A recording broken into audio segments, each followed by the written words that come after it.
ഞാൻ വേറെ ഒന്നുമില്ല, അവർക്ക് എന്നറിയാമോ, അവർ എക്സ്പെക്ട് ചെയ്യുന്ന നടന്റെ സിനിമ ഈ ഓണത്തിനില്ല. അന്ന് അവരുടെ വിഷമം, ആ വിഷമം വിരോധാഭാസമായിട്ട് നിങ്ങളുടെ മുന്നിൽ പ്രതിഫലിപ്പിക്കുക.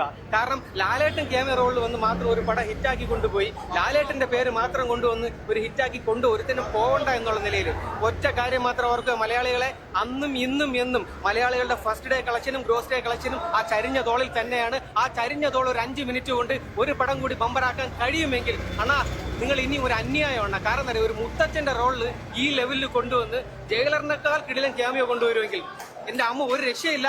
ലാലേട്ടന്റെ പേര് മാമ്പറക്കൽ അഹമ്മദ് ഹാജി എന്ന ഖലീഫ സിനിമയില എൻറ്റയർ ഏരിയ ആ പേര് പറയുമ്പോഴാണ് കൈയടിക്കുന്നത്.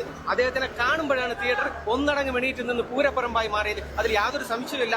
ആ കണ്ട് കൈയടിച്ച ടീമാണ് ഇപ്പൊ മോശം പറഞ്ഞിട്ട് പോകുന്നത്. ഓക്കെ, ഇവൻ ഏതാ ഊള? ലാലേട്ടൻ തന്നെ പൈസ കൊടുത്ത് ഇറക്കിയൊരു PR വർക്ക് നടത്തുന്ന ഒരു നാറി, അതിനപ്പുറത്തേക്ക് ഇല്ല. എടാ ഓണത്തിന് നമ്മൾ ഇച്ചാക്കേൻ്റെ പടം വന്നില്ലെങ്കിലില്ല, എന്താണ് അങ്ങേര് പടം എപ്പോൾ ഇറക്കിയാലും അത് ഹിറ്റ് തന്നെയാണ്. അല്ലാതെ നിങ്ങളെ ഈ സിനിമ പോലെ ഇങ്ങനെ ബോംബ് ബ്ലാസ്റ്റ് ആവാറില്ല. പടം എന്താ ഹിറ്റാണ്. അല്ല ലാലേട്ടൻ്റെ പോലെ പടം ഇങ്ങനെ പൊട്ടാറില്ല. അതുകൊണ്ടാണ് ബോംബ് സ്റ്റാർ എന്നുള്ള പേര് തെലുങ്കിലെവിടെയോ വന്നത് ലാലേട്ടന്. ചിന്തിക്കുക, ഇപ്പം ഈ അടുത്തിട്ട് അയാം ഗെയിമിൻ്റെ റിലീസായിട്ട് വന്നിട്ടുണ്ടെങ്കിൽ ഖലീഫേൻ്റെ എപ്പോഴേതായിരുന്നു. ഇപ്പം തന്നെ ആ പടം തിയേറ്ററിൽ ടിക്കറ്റ് ബുക്കിംഗ് ഇല്ല.